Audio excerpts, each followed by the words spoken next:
22 hours notice. You guys did a good job at showing up. You guys need mic checks? So I got 4 on me. You guys can talk to me. Yeah. Anything good on mic checks? I've got 4 on me. Good? Okay. So I'm Sheriff Nate Brooksby, Washington County. Just starting with a couple preemptive things. So what I'm going to be discussing is not anything to do with the ongoing investigation. We are not the lead agency.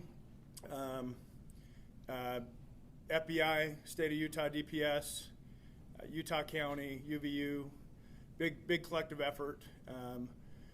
So our involvement, I describe it as just a really long agency assist. So we're not conducting the investigation. We're not doing interviews.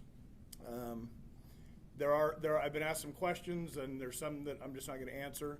It's going to be focused on how we were able to get Tyler to voluntarily come and turn himself in at my office. That's going to be the scope of it. I do want to touch on, so I have a retired corrections deputy named Matt Robinson. There was some initial news that, to the extent of ridiculous information out there, that Matt Robinson is currently a deputy with the sheriff's office, and he physically put handcuffs on his son, the suspect, and brought him into jail. That's completely false. It just so happens that Tyler's father is Matt Robinson.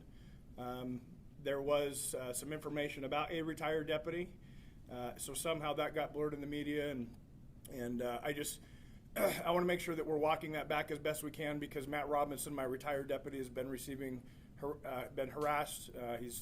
He's had to leave his house at this point. So whatever you can do to help walk that back, I'd appreciate it. His family would appreciate that.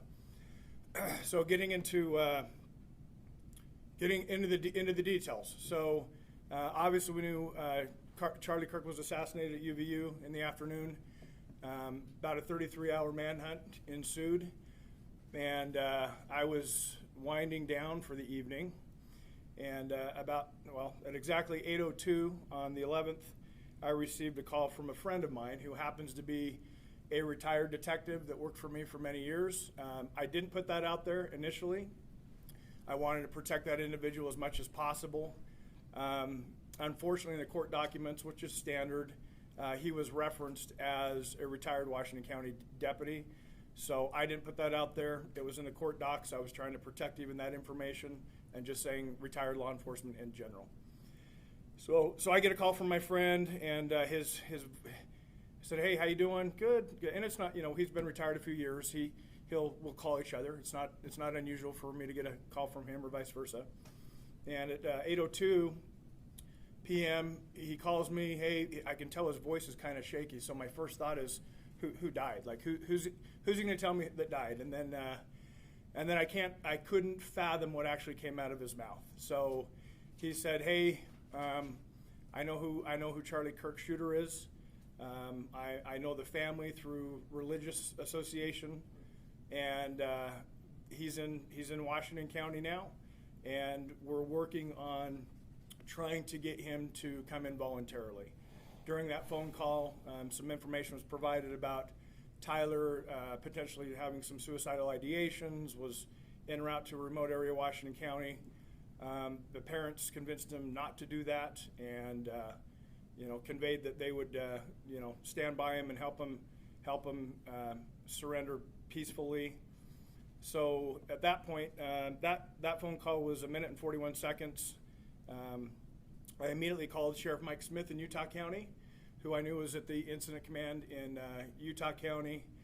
So for about 40 seconds, I'm telling Sheriff Smith, "Hey, I'm confident we have the shooter in Washington County. We're working on getting him to come in and surrender at my office." We didn't have him yet, and after about 40 seconds, Sheriff Smith's like, "Wait, what are you talking about?" So he was shocked, as I was, to hear the news, and so I repeated myself. He said, "How credible is it?" I said, "I trust this guy that called me with my life, and I think it's time you need to get your people, the lead investigators, headed to Washington County." Within the hour, my friend drove Tyler and his parents to my office, where he was greeted by plainclothes detectives. So that was part of the deal. Is Tyler knew it was just inevitable with all the law enforcement pressure that his picture in the news, the gun on the news. He knew it was inevitable that he would be caught.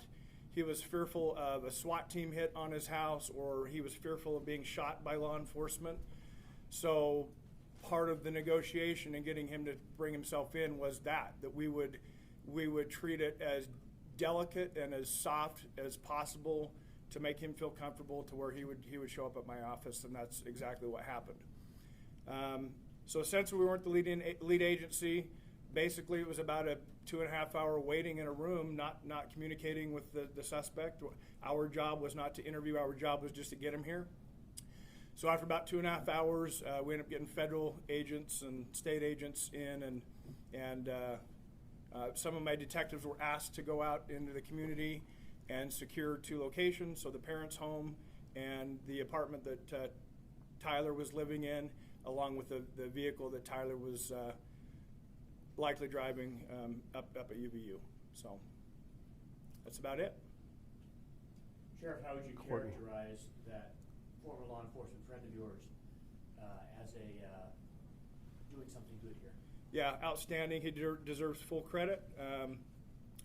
I think that a lot of it's just the community relations, right? So Tyler's family trusted this individual.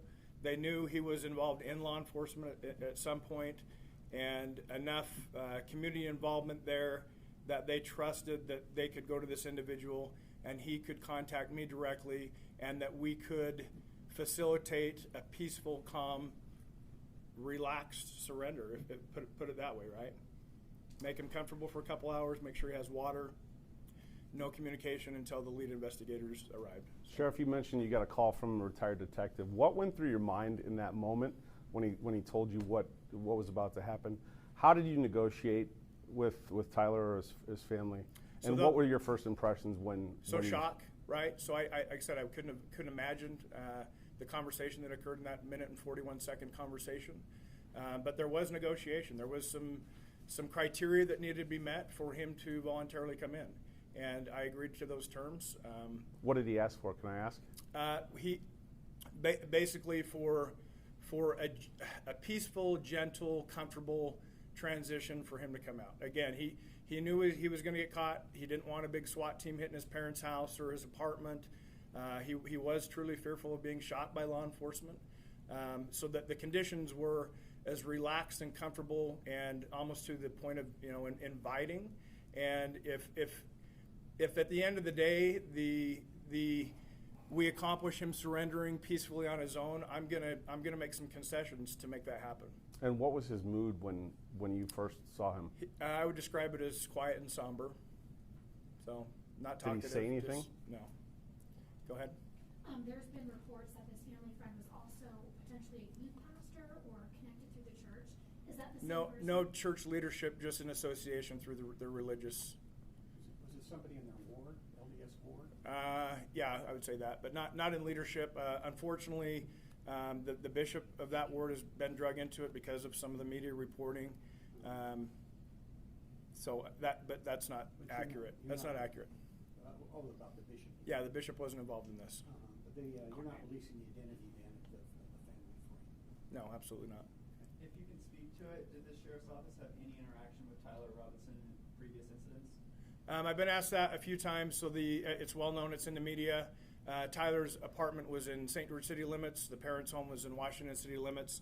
So since the sheriff's office is primarily patrolling small rural communities, the unincorporated areas of the county, if there were any calls to the residents in St. George City, the highest probability that just St. George City would handle that, not the sheriff's office. So I don't have any data that would support that one way or the other.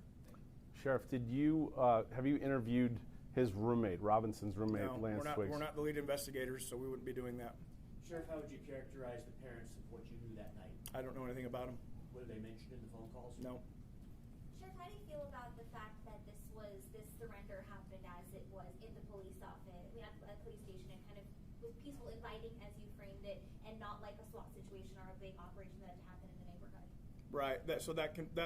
that made him comfortable enough. The conditions were satisfactory to him to where he ended up getting a ride with my friend to be dropped off here. We did have some initial discussion internally. So I run the county jail, and we have to think ahead. So what if Tyler ends up staying the night in our facility? What does that look like? Because of the circumstance, he was driven to Utah County that night, I'm going to say maybe about 2 a.m. So that took that weight off us on how we're going to keep him safe in our facility and talking about constant supervision and things like that. But that didn't occur. Yeah. So. How did you feel about that? Having a surrender at the police office versus something else? Well, obviously it was a big deal. Not only national but international. You're seeing people mourning all over the world for Charlie Kirk, and to have that happen, I've had thoughts and heard comments about, this kind of stuff doesn't happen in Utah. Unfortunately it did, but then to have the suspect be a Utah resident who literally went to the same high school I went to. I mean, we're like 30 years apart, but I went to the same high school. He happened to go to the same high school here in Washington County. So it's a double shock factor that one in Utah, and then the suspect happened to be homegrown Washington County boy. So. What time did he get here? It was just before 9 p.m. What did you do once he got here? Did you put him in handcuffs? No. Nope. Made sure he had water, made him comfortable sitting on a couch in an interview room, and just sat on him until the lead investigators came in. So his parents didn't say anything at all? No, not again. That was not our place to ask questions. It was just, we have you here. We're in a holding pattern until the lead investigators get here. So that wouldn't be in our wheelhouse. We wouldn't even have attempted to interview any of them. Sheriff, can you provide some more details about this detective, a friend of yours, retired detective? Was he a member of your homicide unit, violent crimes? He was a detective.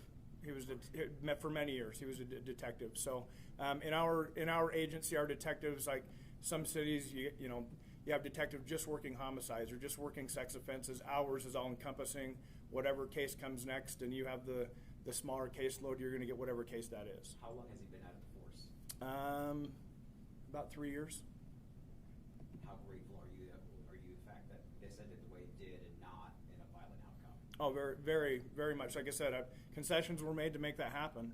So if, again, peaceful surrender, make him comfortable. He's accused of a horrific crime. So it's kind of odd to be in that, again, accused of a horrific crime, but then we are treating him very civilly, very humanely, and that's just part of the job. We do that on a regular basis, try to make people comfortable so they're relaxed and not bombard them with negativity or a hammer fist or stormtrooper type approach. We wouldn't do that.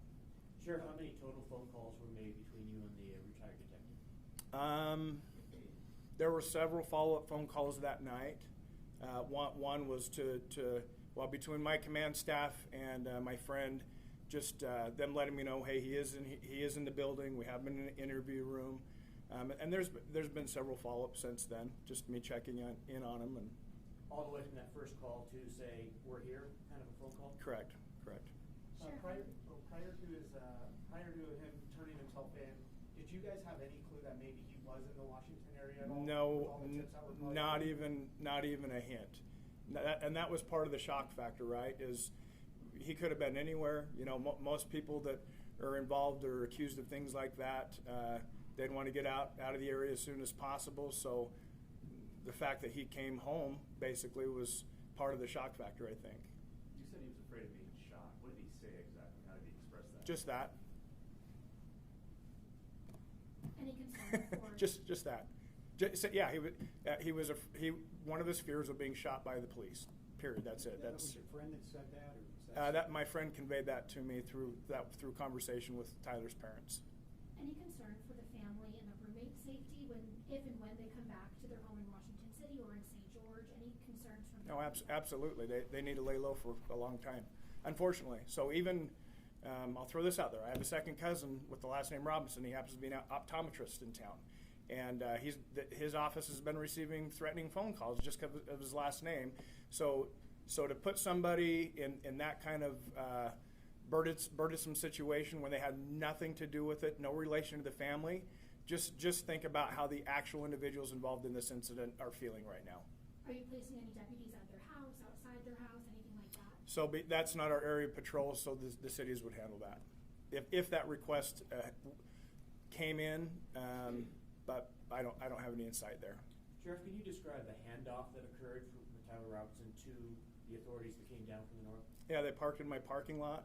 Oh wait, the lead investigators. So by the time they were in town, Tyler was sitting in an interview room with his parents when they arrived. So they were already in this building when the lead investigators arrived. And how did that handoff go down? Was he handcuffed? No, he was sitting on a very comfortable couch with a water bottle in his hand, not restrained. He was again cooperative, somber, quiet. Sheriff, since then, what has this whole ordeal been like for your county and office? I've all of a sudden received a lot of media requests. So that's what's changed in my world. So the parents were in the room, in the interrogation room. Correct. Correct. That was part of the negotiation to get him here, is that the parents would be with him when he arrived. Can you explain the last moments that did they hug? Was mom crying? I don't have any detail on that. Sorry. And he was turned over to FBI or state? It's a joint investigation between the FBI and the state of Utah primarily. Anytime anything this large scale happens, it's all hands on deck. So we're going to need a lot of, just covering the campus and securing the crime scene up north. We've had, active shooter incidents down here recently where every law enforcement wearing every uniform in the county is going to go to those types of scenes. And just to be clear, he was not handcuffed when he was taken? Correct. He was not handcuffed. Did the Sheriff's Department help secure the perimeter? Office. Excuse me, thank you. The office, didn't you help secure the perimeter or the Yes. the apartment? So since the lead investigators were 3 hours north of us, it took them a while. So that was again, I describe it as an agency assist. We went and just secured the homes. We didn't search the homes. We didn't communicate with anyone within the homes. It was just, we were just locking things down until they arrived. That was Thursday night? Yes. Thursday night. Yep. Is the roommate in protective custody, or? I don't have any comment on that. How would you characterize the interactions between the parents of Tyler and Tyler in the time that they were sitting here? They were together. That was it. I can't point to any emotion or body language or anything to that. They were just with him. So. Was he recorded in that room? All of our interactions in that room were recorded. I know there was some discussion of him being potentially suicidal instead of surrendering when he was in the holding room here. Any concern about that? No.